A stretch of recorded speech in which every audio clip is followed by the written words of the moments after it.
Hello everyone, and welcome to a brand new segment that I'm calling Creant Critiques. For this segment, what we're going to do is we're going to review some art that has been submitted via our Reddit. We also are putting out feelers on other social media, so keep an eye out for that. And the artwork that has been submitted, we are going to offer our critique of the art, and then we're going to demonstrate what we're talking about in the critique by adding some tweaks and some tips to the artwork themselves. If you would like to submit art, you can find us, of course, on Reddit at r/CreantWorld, and you can also get in touch with us through our communities on social media. Now, our first piece comes to us from 7EHW on Reddit. This was taken from the r/artadvice. And here we have a picture of a dark-skinned, I'm going to say elf, orc, fantasy race boy. And one of the things that I really like that they went for here is that they do have already some gradients in place for shading on the skin. And the overall structure of the face is actually pretty good. The proportions are just about what you would expect, and it has a good anime aesthetic, so definitely a good job on that. What I am going to suggest for this piece is the proportions of the neck need to be a bit wider. Right now, this character's head would be simply too heavy to be supported by his neck. So we're going to go ahead and widen that up a bit. So we've thickened up the character's neck a little bit here, and we've also raised the shoulders slightly so that they are at a more accurate level. But the biggest change that I want to suggest for this piece is to add more dramatic shading. Now, I've gone for a cel-shaded look here. You could blend this if you wanted to. But really what you want to do is you want to get in and you want to really emphasize the lights and the darks. Now, you did have some good shading before with the gradients, but the problem is that that shading really comes across as very flat. I like the idea of the gradient. I just don't think that it really pushes the lights and darks far enough. So yeah, like I said, just really get in and don't be afraid of using lights and darks. It really adds tremendously to the piece. So there we go. That's our first submission. Our next submission comes to us also from the Art Advice subreddit. And this comes from continue_the_legacy. Now, for this piece, I just want to pretty much talk about proportions. The proportions of the body in particular. Now, the head and the torso are actually fairly proportionate to one another. The head's a little big, but, you know, I mean, you can get away with a little bit of exaggeration in an anime-esque style.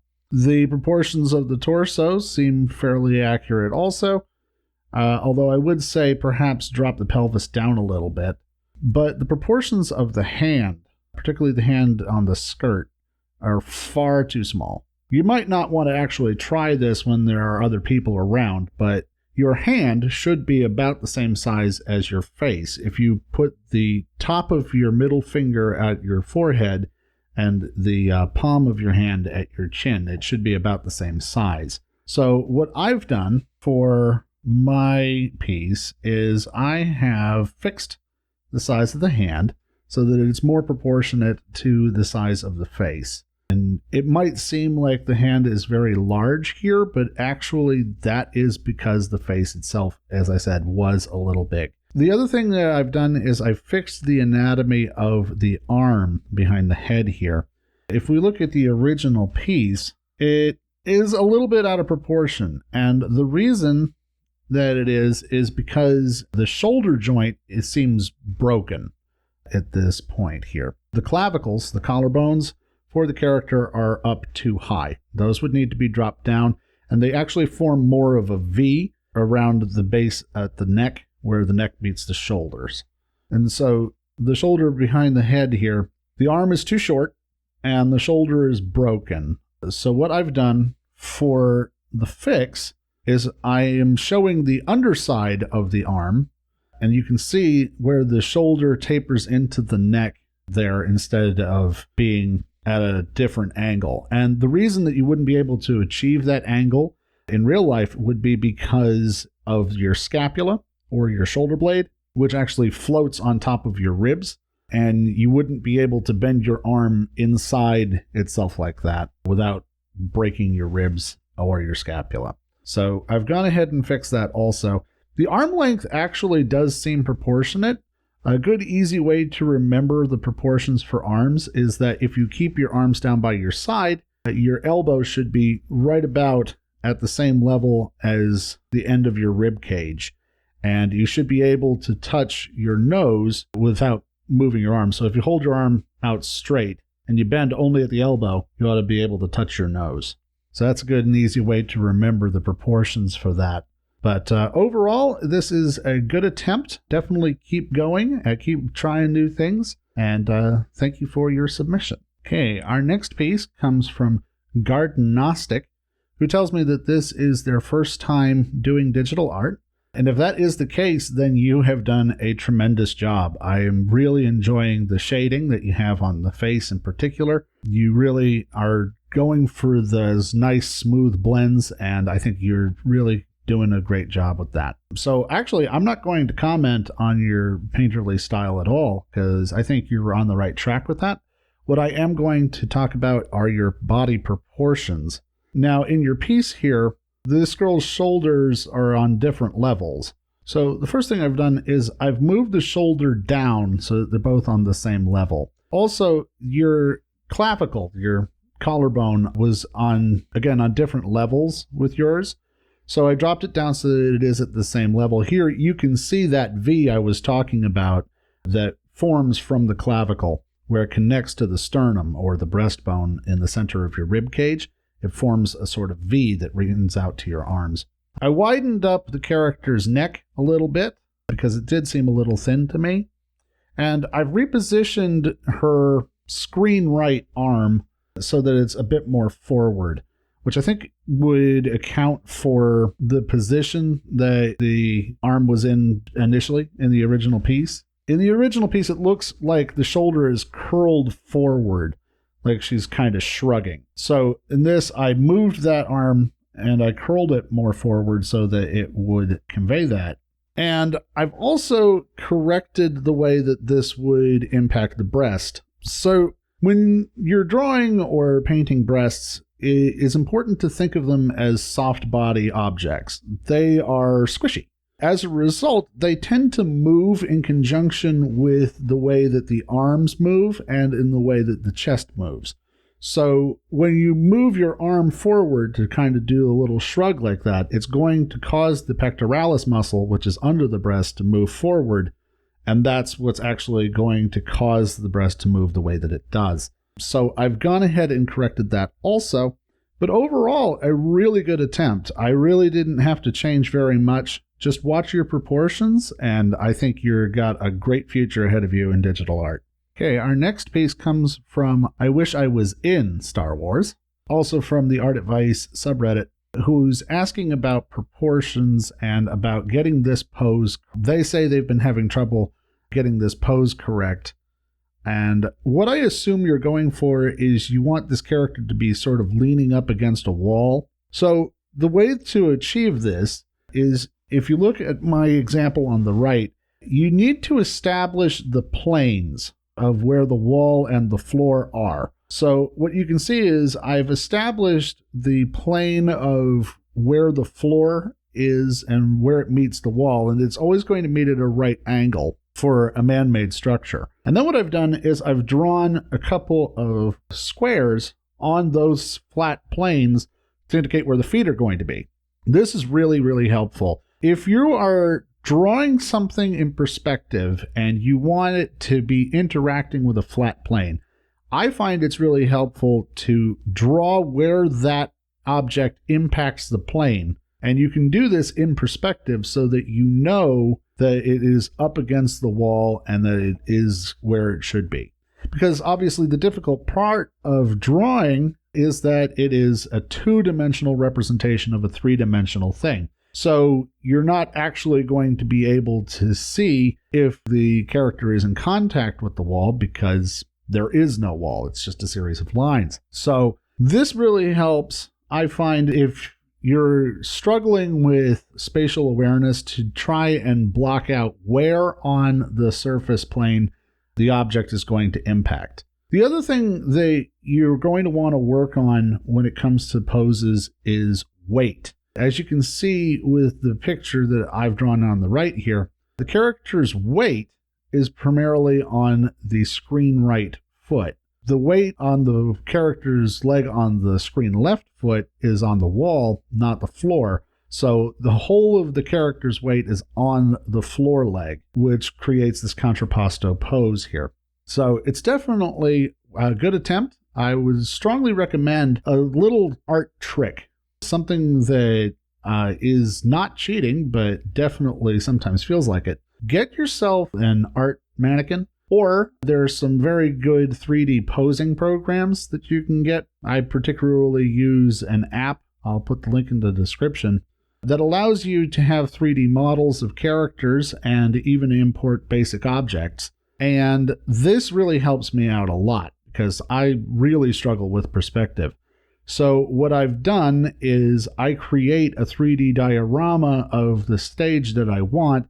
Then I take a screen capture of it, and then I draw directly on top of that and use that as my reference. And that way I know that the perspective is correct and that the object isn't self-impacting on the wall or something like that.